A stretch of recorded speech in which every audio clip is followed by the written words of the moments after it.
Ako po ay nabinyagan po sa Iglesia Katolika. Buong pamilya ko po ay deboto po sa Iglesia Katolika. Kaya malaking katanungan po sa akin, ano ba ang meron sa Iglesia ni Cristo?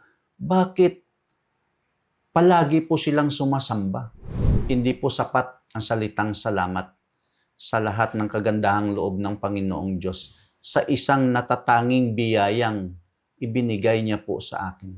Sa dinami-dami ng tao sa buong mundo, isa po ako sa kinaawaan niya na mapaloob sa kanyang bayan, na ito po ay may pangako ng kaligtasan sa araw ng paghuhukom. Matagal ko tong inaral, ilang taon din akong nakinig. Gusto kong maging kaani sa Iglesia ni Cristo.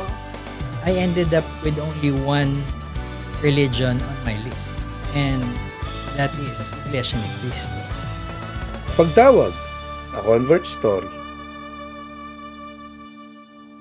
Magandang araw po sa inyong lahat. Welcome po sa ating programa, Ang Pagtawag, A Convert Story. Ako po ang inyong lingkod, kapatid na Mar Oriondo, at samahan po ninyo kami sa isa na namang natatanging istorya ng ating kapatid na tinawag ng ating Panginoong Diyos upang maglingkod sa Kanya sa loob ng Iglesia ni Cristo.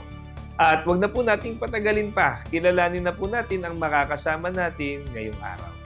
Kilalanin si kapatid na Arnel Belando mula sa lokal ng Mati Village, Distrito Eklesiastiko ng Bacolod City, Negros Occidental.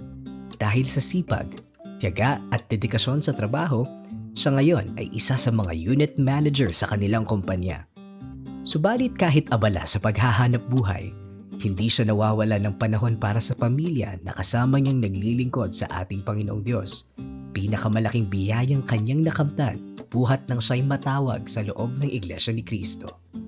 Ating lalong kilalanin ang ating kapatid at alamin ang kanyang istorya ng pagtawag. Here in the Church of Christ, come with me. Ang makakasama po natin ay si kapatid na Arnel Belando mula po sa lokal ng Mati Village, Distrito Eklesiastiko ng Bacolod City, Negros Occidental. Magandang araw po, kapatid na Arnel. Magandang araw din po, kapatid na Mar. Kumusta po kayo? Sa awa po ng Panginoong Diyos, ito po nasa mabuting kalagayan. Nabanggit po sa pagpapakilala sa inyo, kapatid na Arnel, na kayo po ay unit manager ng isang insurance company. Pero kahit abala kayo sa inyong hanap buhay, hindi nyo napapabayaan yung inyong pamilya. At lalo, hindi po ninyo napapabayaan yung paglilingkod ninyo sa ating Panginoong Diyos, at kayo may tungkulin pa bilang isang Pangulong Diakono. Opo, kapatid na Mar. Kapatid na Arnel, yung po bang pagiging unit manager ninyo ay baga madali ninyo na nakuha nung kayo ba'y maghanap buhay, yan na kagad ang inyong posisyon? Hindi po madali, kapatid na Mar. Tayo po ay nagsimula sa pinakamababang posisyon. Dahil po sa pagtsatsaga po natin, tayo po ay nabigyan ng mas mataas na posisyon hanggang po sa pagiging unit manager. Ngunit, napagtanto ko po na ito po ay hindi ko po nakuha o hindi po ako naging unit manager kung sa ganang aking sarili lamang po. Ito po ay sumasampalataya po ako kaloob ng Panginoong Diyos. Lalong-lalo na po tayo ay masigla po sa pagtupad ng ating tungkulin at lalo po tayong nagtatalaga sa pagtupad ng ating mga tungkulin. So may malaking kinalaman po yung pagtatagumpay ninyo, doon din po sa pagtupad ninyo, doon din po sa ginagawa ninyong paglilingkod sa ating Panginoong Diyos. Opo, kasi alam naman po natin at sumasampalataya po tayo. Lahat ng bagay at lahat ng magagandang pagkakataon, Diyos po ang nagbibigay po sa atin. Ano pong kinagisnan ninyong relihiyon? Ako po ay nabinyagan po sa Iglesia Katolika. Buong pamilya ko po ay deboto po sa Iglesia Katolika. Ano-ano po yung paraan ng paglilingkod na ginagawa ninyo noon nung kayo'y Katoliko pa po? Meron din pong mga pagsamba, mga tinatawag po na binyag, kasal at libing. Doon po sumasama po ako sa aking pamilya. At kapag buwan po ng Disyembre, may tinatawag na bisita iglesia. At saka may tinatawag po na simbang gabi. Yung pong simbang gabi, bisita iglesia, ano po ang nauunawaan ninyo? Bakit ginagawa ninyo yun nung mga panahon na yun? Sa totoo lang po, hindi ko po lubos na nauunawaan. Bilang kinagisnan po na reliyon at saka buong pamilya po, ganun po ang paniniwala, ako po ay sumasama. Kumbaga ano, nadadala lang po kayo. Walang pagtuturo sa inyo kung bakit po ninyo ginagawa yun. Opo, madalas po sumasama po ako sa aking mga magulang. Nung mga panahon na yan, may idea na po kayo tungkol sa Iglesia ni Cristo. Meron na po kasi marami po kaming kapitbahay na Iglesia ni Cristo po. Ano pong napansin po ninyo at ano po ang pagkakakilala po ninyo sa Iglesia ni Cristo? Napansin ko po ng mga kapatid po sa loob ng Iglesia ni Cristo, halos pabalik-balik po sa kapilya ng Iglesia ni Cristo. Tapos napapansin ko po, lalong-lalo na weekend po, sila po ay sama-sama na pumupunta sa bahay ng mga kapatid. Doon ko po na pagtanto na meron pong kaibahan kumpara po sa kinagisnan kong reliyon. Bakit ninyo nasabi na magkaiba yung kinagisnan ninyong relihiyon dito po sa Iglesia ni Cristo na nasusubaybayan po ninyo mula sa inyong mga kapitbahay? Ayun nga, ang napansin ko po sa mga kaanib sa Iglesia ni Cristo, ang kanilang ginagawa po ay hindi ginagawa ng kinagisnan kong reliyon. Kaya malaking katanungan po sa akin, ano ba ang meron sa Iglesia ni Cristo? Bakit palagi po silang sumasamba? So na-curious po kayo. Yes po. Nabanggit nyo kanina, may binyag naman, may kasal naman, may simbang gabi, may bisita iglesia pa. Meron din naman kayong paglilingkod sa Katoliko. Bakit para sa inyo, iba pa rin yung laging sumasamba kaysa sa ginagawang pagsisimba o misa sa Iglesia Katolika? Yun nga po napansin ko sa kinagisnan ko pong reliyon na minsan po kami ay nagsisimba kapag ka mayroong binyag, kasal, halimbawa lubong, doon pumapasok po kami sa simbahan ng kinagisnan po naming reliyon. Kasama po ang aking mga pamilya. So hindi lagi. Opo, hindi po lagi. Nung kayo ay Iglesia ni Cristo na, ano pong napatunayan ninyo ukol sa kahalagahan ng pagsama? Bakit ang mga kaanib sa Iglesia ni Cristo lagi sumasamba? Doon ko po nalaman na napakahalaga pala ang pagsamba dahil ito ay utos ng Panginoong Diyos. Para sa inyo, hindi po makatwiran kung magsisimba ka lang pag birthday, ganun. Magsisimba ka lang kapag ka may okasyon. Ay kung basihan po natin ang utos ng Panginoong Diyos, hindi po talaga tama. Kailangan po palagi po tayong sasamba. Totoo po yung binanggit nyo na yan dahil bilang nilalang ng ating Panginoong Diyos, kapatid na Arnel, pananagutan po natin na kumilala, paglingkuran, sambahin yung nagbigay ng buhay sa atin, yung lumikha sa atin. At yun nga po ang ating Panginoong Diyos. Mayroon na kayong ginagawang paglilingkod noon. Bakit? At papaano po kayo natawag sa Iglesia ni Cristo? Ganito po yun, kapatid na Mar. Isang araw po, mayroon pong isang diakonisa sa loob ng Iglesia ni Cristo. Ako po ay inanyayahan na makinig po sa mga aral ng Diyos sa loob ng Iglesia ni Cristo. Bata pa kami noon, wala naman masyadong ginagawa, kaya amin pong pinaunlakan kasama po ang aking kaibigan. Sapagkat napansin ko po sa isang diakonisang ito na porsigido o seryoso talaga sa pag-anyaya sa amin na dumalo po o makinig po sa aral ng Diyos. Kaya doon po namin napag-isipan, ano bang meron sa Iglesia ni Cristo? Bakit itong diakonisa po ay gustong-gusto po kami ay madala sa pakikinig sa loob ng Iglesia ni Cristo.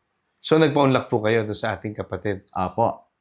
Ano po ang napansin ninyo nung kayo nakadalo sa pag-aaral ng mga salita ng Diyos? Noon, maalaala ko po sa panahon po ng mga pagsimba sa kinagisnan po nating reliyon, meron din pagtuturo, ngunit sa napansin ko po, hindi po lahat nagmumula sa Biblia. Napansin ko po, mayroon pong sariling paliwanag, mayroon sariling opinyon. Kaibahan po sa turo ng Iglesia ni Cristo na lahat ng sagot po ay kinukuha o binabasa po sa Biblia. Ano po yung mga sumunod na nangyari nung kayo ay nakadadalo na doon sa Bible study o pag-aaral ng mga salita ng Diyos? Unang dalo ko pa lang po sa pag-aaral ng mga salita ng Diyos sa loob ng Iglesia ni Cristo, nakatawag po ng malaking pansin po sa akin ang ganong paraang pagtuturo na mula po lahat sa Biblia. Kaya ako po ay nagpapatuloy sa saliksik po at pakikinig ng mga turo ng mga aral ng Diyos sa loob ng Iglesia ni Cristo. Doon po sa pagsasaliksik ninyo, ano po yung pangunahing aral na nakapukaw ng pansin sa inyo? Ang aral po na nakatawag ng pansin sa akin at masasabi ko po na ito ay totoo. Nung itinuro po sa amin na iisa ang Diyos na tunay, yun ang Ama na nasa langit. Doon po kasi sa kinagisnan kong reliyon, ang kanilang pagtuturo po ay ang isang Diyos na tunay ay mayroong 3 persona. Bukod pa doon, mayroon pang mga rebulto o imahe, which is na laman ko po na wala po o hindi nakasulat sa Biblia at ito ay labag. Kailan po kayo nagpasya na kayo ay aanib na sa Iglesia ni Cristo? Nung lubos ko pong naunawaan ang mga turo sa loob ng Iglesia ni Cristo, doon po ako nagpasya na ako ay aanib sa loob ng Iglesia ni Cristo at saka gustong-gusto ko po mabautismuhan sa loob ng Iglesia ni Cristo sapagkat sumasampalataya po ako narito po ang kaligtasan na ipinangako ng Panginoong Diyos. Hindi ko kaya may pumilit lang sa inyo? Ay wala po. Bali, sarili ko pong panaliksik po sa aral ng Panginoong Diyos at aking pong sinasampalatayanan na lahat ng turo sa loob ng Iglesia ni Cristo ay mula sa Biblia na iniutos po ng Panginoong Diyos. So, hindi po totoo yung sinasabi ng ilan na sapilitan daw, pinipilit daw na umanib ang tao sa Iglesia ni Cristo. May ganun po ba kayong nakita sa tagal yun na sa Iglesia ni Cristo? Ay wala po. Kasi sa pagkakaalam ko po, mula nang ako'y magsimula na makikinig ng aral sa loob ng Iglesia ni Cristo, wala pong pumipilit o wala pong may tungkulin sa loob ng Iglesia ni Cristo na pipilitin kang dadalo sa pakikinig sa loob ng Iglesia ni Cristo. Ako po ang pumursige na magpapatuloy po dahil nalaman ko po at sinampalatayanan ko po ang mga napakinggan sa loob ng Iglesia ni Cristo. Kailan po kayo nabautismuhan? Ako po ay nabautismuhan noong taong 1988, kapatid na Mara. At nung mabautismuhan po kayo, ano po ang nasabi ninyo sa inyong panalangin? Sa totoo lang po, kapatid na Mar, hindi po sapat ang salitang salamat sa lahat ng kagandahang loob ng Panginoong Diyos sa isang natatanging biyayang ibinigay niya po sa akin. Sa dinami-dami ng tao sa buong mundo, isa po ako sa kinaawaan niya na mapaloob sa kanyang bayan na ito po ay may pangako ng kaligtasan sa araw ng paghuhukom. Maraming salamat po, kapatid na Arnel. May mga pag-uusapan pa po tayo, pero bitinin lang po natin. Huwag po kayong aalis, magbabalik po ang pagtawag pagkalipas na po ng ilang paalala. Nagbabalik po ang pagtawag, A Convert Story, at ang kasama po natin ngayon ay si kapatid na Arnel Belando mula po sa lokal ng Mati Village, Distrito Eclesiastico ng Bacolod City, Negros Occidental. Ang ating kapatid po sa loob ng Iglesia ni Cristo ay nagpatuloy sa pakikinig ng mga aral ng ating Panginoong Diyos, buhat ng maanyayahan siya na makinig sa Bible study. At dahil sa nakita niya ang malaking pagkakaiba sa kinagisnan niyang relihiyon at sa mga aral ng ating Panginoong Diyos na itinataguyod sa loob ng Iglesia ni Cristo, nagpatuloy po ang ating kapatid hanggang sa tanggapin niya ang banal na bautismo. Muli po natin kapanayamin ng ating kapatid. Magandang araw po muli, kapatid na Arnel. Magandang araw din po, Kamar. Samantalayin na po natin ang pagkakataon. Baka po meron kayong gustong batiin. Sige po, batiin niyo po. Go ahead po. Unang-una po, binabati ko po ang aking may bahay ng aking mga anak, sana patuloy po na sa mabuti kayong kalagayan. Kasunod po, ang aming mahal na destinado, ang kapatid na Jonwell Cariaga.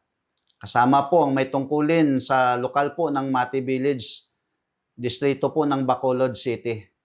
Maging po ang aming kapatid na Rich Villa Senior. Higit po sa lahat, ang aming pong tagapangasiwa sa aming distrito, ang kapatid na Randy M. Samson. Magandang araw po sa inyong lahat. Maraming salamat po, kapatid na Arnel. At pagbati rin po sa lahat ng mga may tungkulin at mga kapatid natin sa distrito po ng Bacolod City, Negros Occidental.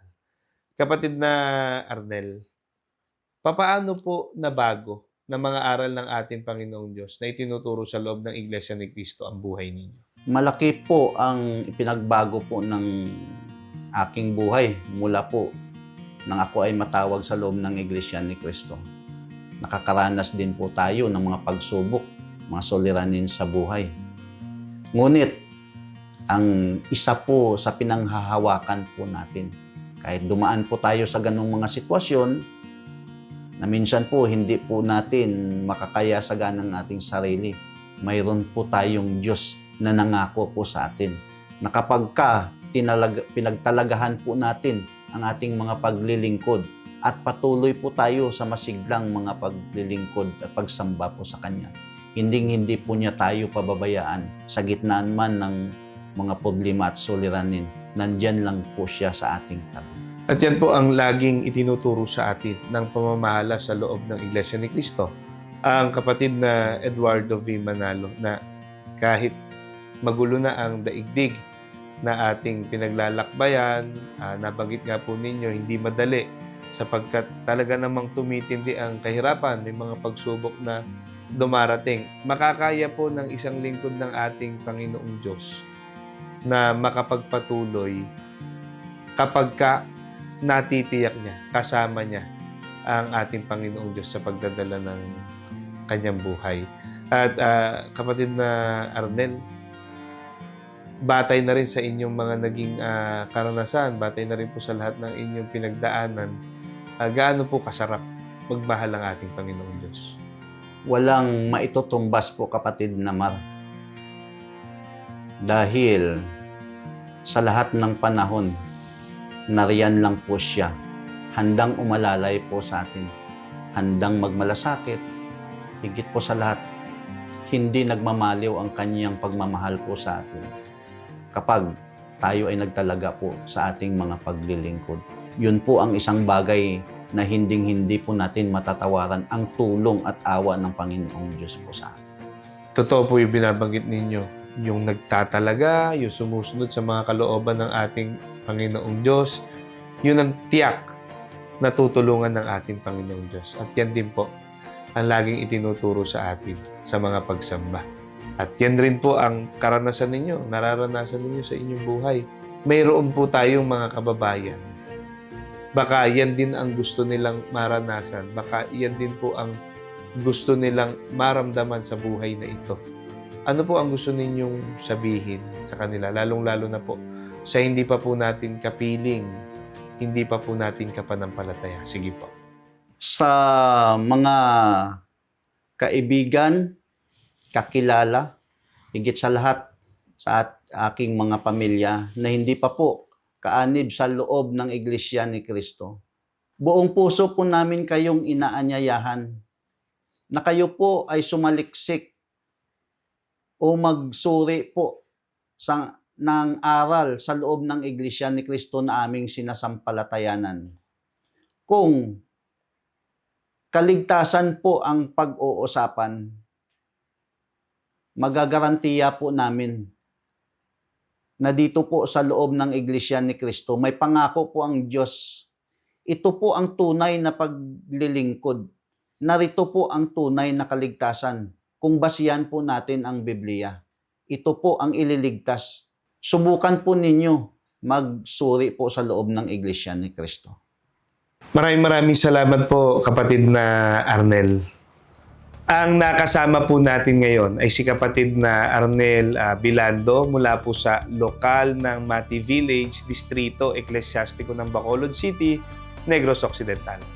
Ang ating kapatid po, katulad po ng maraming kaanib sa Iglesia ni Cristo, naramdaman ang pagmamahal ng ating Panginoong Diyos, natanggap ang mga biyaya at pagpapala sa buhay pa lang na ito dahil sa pagsunod sa mga kalooban ng ating Panginoong Diyos at sa pagtatalaga sa isinasagawa nilang paglilingkod sa loob ng Iglesia ni Cristo. At higit po sa mga pagpapala na nakahandang ipagkaloob ng ating Panginoong Diyos sa buhay na ito ay ang kaligtasan na inilalaan ng ating Panginoong Diyos sa mga lingkod niya na tapat at buong pusong susunod sa lahat ng kalooban ng ating Panginoong Diyos. Bago po tayo pansamantalang maghiwa-hiwalay ay pinasasalamatan lang po natin ang SEBC President and CEO, ang ating pangalawang tagapamahalang pangkalahatan, ang kapatid na Angelo Eranio V. Manalo, at higit po sa lahat ang ating pinakamamahal na kapatid, ang ating tagapamahalang pangkalahatan, ang kapatid na Eduardo V. Manalo. Maraming salamat po. May mga ganitong programa kung saan ay naibabahagi po natin ang mga natatanging karanasan ng ating mga kapatid kung papaano po sila tinawag sa loob ng Iglesia ni Cristo upang maglingkod sa ating Panginoong Diyos. Hanggang sa muli po, lagi po ninyo kami samahan dito po sa programang Ang Pagtawag, A Convert Story.